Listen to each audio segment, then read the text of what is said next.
Every week, 2 women are killed by their current or former partners in the UK. 30% of the women and 16% of the men in the UK will experience domestic violence within their lifetimes. Male victims of domestic violence are nearly twice as likely not to tell anyone about the abuse that they have suffered. Whilst these are staggering figures, they don't reveal the full picture. In the UK today, we live in a culture where a stiff upper lip is not only expected, but refusal to turn the other cheek in face of something so harmful is frowned upon. And please don't pretend to be shocked by what I say. Of course, we all, when interviewed publicly, probably even when asked privately, would say that domestic violence is an awful thing that must be stopped. But when it comes down to it, when we hear shouts and screams from next door and await to see a bruised and battered woman, we tell ourselves that she must have fallen or is somehow responsible. We decide not to get involved. When I was 9 years old, my headmaster told us a story in assembly. He told us about how he had been driving along the motorway when he saw a man holding a woman by her hair and smashing her head repeatedly into the central barrier. He told us how he, out of all the hundreds of motorists who passed by that morning, pulled over to confront the man. For his troubles, he was knocked out cold. He is an exception to the expectations that our society places upon us.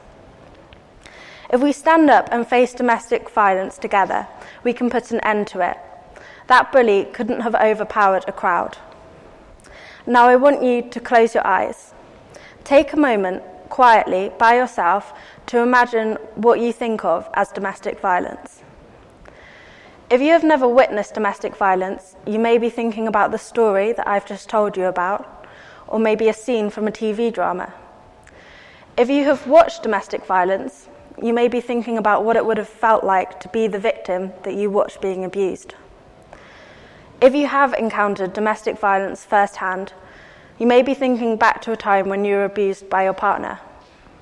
And now I want you to open your eyes because I want to tell you what I see. I see my dad punching my mum hard in the face through a car window when he took a wrong turn and she was navigating. I see my dad pushing a wardrobe hard into my mum when she struggled to understand his instructions on how to rearrange a room. I see my dad, through a crack in the door, strangling my mum and her face slowly turning red. But what I also see in these examples are the terrified faces of my onlooking younger siblings, 4 and 7 years younger than me. I see my dad throwing a kitchen knife directly at my brother's head. He was only a toddler. I see my baby sister throwing up in the back of my car whilst my dad hit her hard on the back. I was gripping onto my brother's knee in fear. I see my dad revving the engine of our Land Rover as he accelerated towards me, driving the wrong way along a busy road. No one stopped to help me. When I told my classmates about what had happened, they accused me of making up the story for attention. Disturbingly, 90% of the domestic violence incidents reported in the UK involve a family setting where children are present or nearby. In over half of these cases, children are also directly abused. Can you please raise your hand if the image that you thought of as domestic violence just moments ago involved a child? That is by far the minority of this audience, and I am not surprised.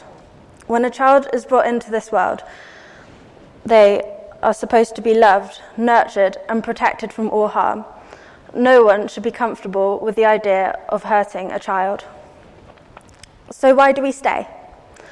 Unless in the rare event where there is intervention from the state or the abused parent decides to flee, children precariously have no choice but to stay or run away. Often love stops children from running.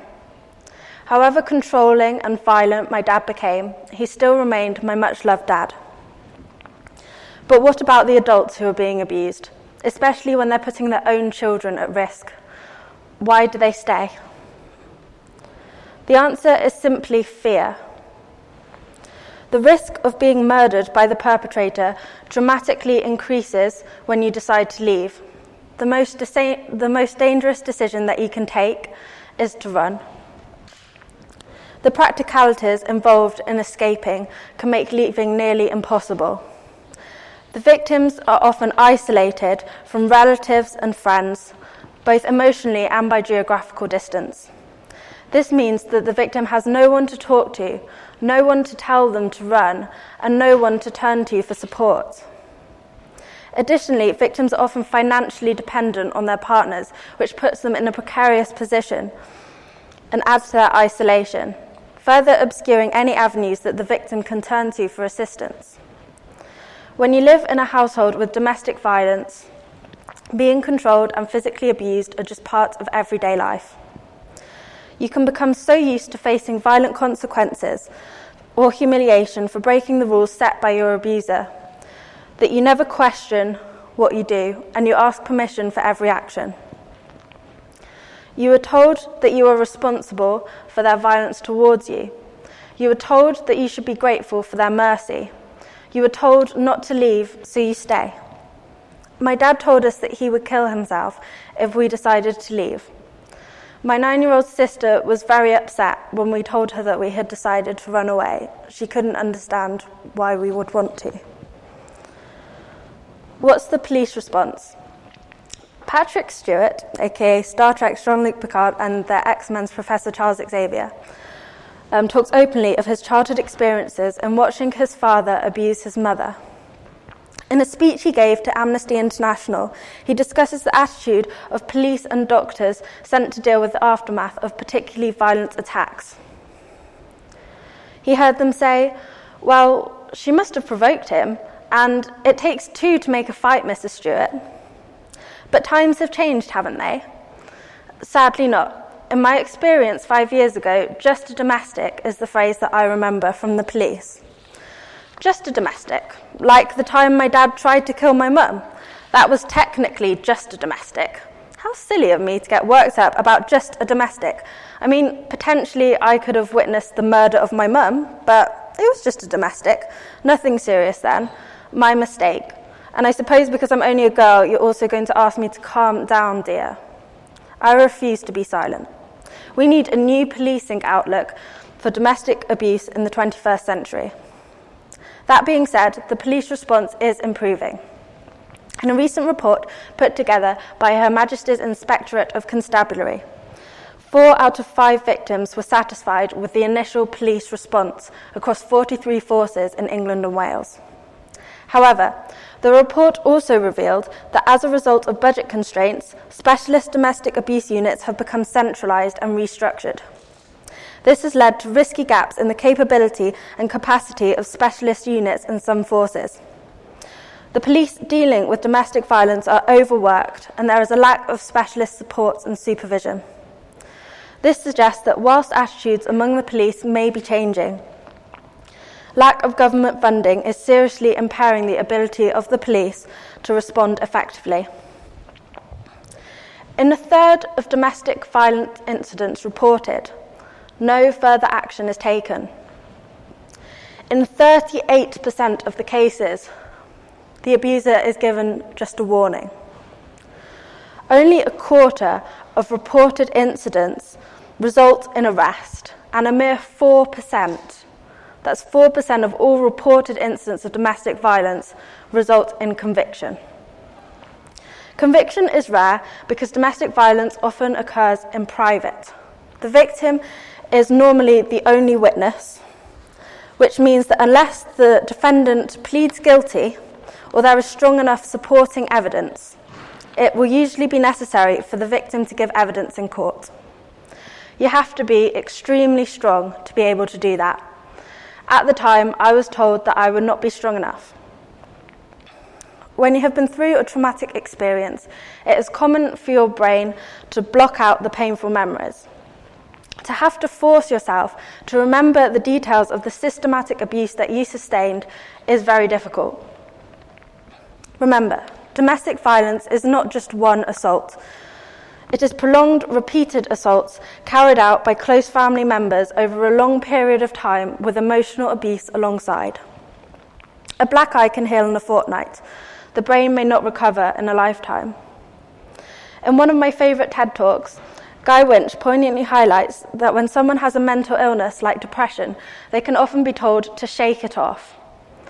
This is the equivalent of telling someone with a broken leg to simply walk it off. Our society gives much greater weight to physical injury than to mental injury, when in fact it is much quicker and easier to recover from a broken limb than from a trauma such as domestic violence. The law should take into account the long-term mental impact upon the victims of domestic violence by implementing much longer sentences for abusers than they would have received had they solely inflicted physical injuries upon their victims. Therefore, since emotional abuse is often not mentioned when it comes to domestic violence, it can be difficult to quantify. Imagine your mum telling you every morning that you are completely worthless. Imagine your dad threatening to break your arm if you cough again. Imagine your partner refusing to allow you to socialise with your friends because he says you act like a dirty whore with them. Emotional abuse is damaging words which seep into your head and gradually suck all the confidence and life from you. Emotional abuse is being made to feel trapped in a situation which terrifies you daily. Emotional abuse is someone convincing you that no one would care if you were murdered. It's much harder to recover from, as regaining any feelings of self-worth becomes a constant battle with your own mind. As a child, I learnt to recognise the sound of my dad's footsteps and breathing so that I could barricade myself in my room any time he came near. That intense fear morphed into a fear of all people, which I'm slightly experiencing now, which meant that I spent years suffering from panic attacks just walking down the high street. You mean nothing. You're a terrible person. No one could ever love you. I love you. You know that. I would never do anything to hurt you. Come over here so that I can rip your head off. I want to slap that smile off your face. Of course I care about you. You're such a repulsive lump of fat. You're so thick you'll never understand anything. Phrases like these from chaotically inside your head, confusing you and leaving you self-loathing. These would be terrible coming from anyone. However, hearing these from a loved one is devastating. No one should be allowed to make you feel as though you would be better off dead, but this is often the result of emotional abuse. Domestic violence, including emotional abuse, needs to be taken into account by the law. Unfortunately, the UK law is changing, but far too slowly. In October 1991, rape within marriage was made illegal. In April 2011, it was made a statutory requirement for local authorities to undertake a review following a domestic homicide to reduce risk of further incidents. In November 2013, Clare's Law was introduced, which gives you the right to ask the police to check whether a new or existing partner has a violent record. In December 2014, Home Secretary Theresa May announced a new domestic abuse offence called coercive and controlling behaviour. The maximum penalty for this new offence will be only 5 years imprisonment. However, as of June 2015, this has yet to be implemented, leaving current victims in an ever precarious situation. This runs counter to other Western nations, most notably the United States, where the Federal Violence Against Women Act of 1994 defines domestic violence as a specific crime. The United Kingdom needs to follow suit and go much further than the current proposals, a lot further. The new law must have a higher maximum penalty, since emotional abuse can often lead to suicide. Statistically, most homicides occur after the victim has left the abuser. Therefore, by giving the abuser a short sentence, you are potentially allowing them more time to plan the murder of their victim. Additionally, spending should be increased to prevent domestic violence and support victims instead of cut, as has been the trend over the past 5 years. We need more refuge shelters, greater availability of free long-term counselling for victims, and more post-abuse rehabilitation schemes for survivors. Not only should there be a change in UK law to reflect the impact of emotional abuse involved in domestic violence cases, but I strongly feel that we need to take responsibility for shifting popular consensus and attitude. The shameful stigma we attach subconsciously to victims needs to be removed, and our anger needs to be redirected towards the perpetrators. This change in outlook would be the most powerful form of preventative action. We escaped whilst I was 16. I'm now 20. In 18 days' time, I will graduate from Durham University with a good degree in geophysics with geology. Yet I am worried that this talk has the potential to damage my future career. But it shouldn't, as I'm incredibly strong. I now have friends who have survived similar abuse, and we can look back and laugh. There are actually many situations to laugh at. For example, one time my dad in rage kicked in a bin lid and it got stuck around his leg, and no one would help him, and it was quite funny to watch. We are not weak, and we do not use our status as victims as an excuse. We are lucky to be alive, and our best revenge that we can take is to lead happy, confident, and successful lives. As a fortunate survivor of domestic violence, I am not asking for your sympathy. Instead, I am asking you to stand with me to face domestic violence. Don't let it continue to be a problem which is half-heartedly pitted in public, but swept deep under the carpet when it comes to major change in law and attitudes. I am here today because I have a huge amount of faith in the TEDx audience. I know we can make a difference, and I trust you to put aside any judgment or resentment born of fear and to meet me in searching for a solution to domestic violence. Together, if we all speak out, then no one can ignore us. No one can turn the other cheek. No one can deny responsibility to take preventative action. I want this change to begin in this room, here and now. In a moment, I will count down from 3, and after 1, I would like us all to whisper, "I will keep children safe from domestic violence." 3, 2, 1. I will keep children safe from domestic violence. Now, after 3, I'm going to count down again, and I want you to say, "I will keep children safe from domestic violence," in your normal speaking voice to the person sitting on your left. Apologies if no one is. 3, 2, 1. I will keep children safe from domestic violence. Brilliant. Now, once again, but this time I want you to shout it out so loud that people putting on TEDx events in Japan, South America, and Australia can hear you. 3, 2, 1. I will keep children safe from domestic violence.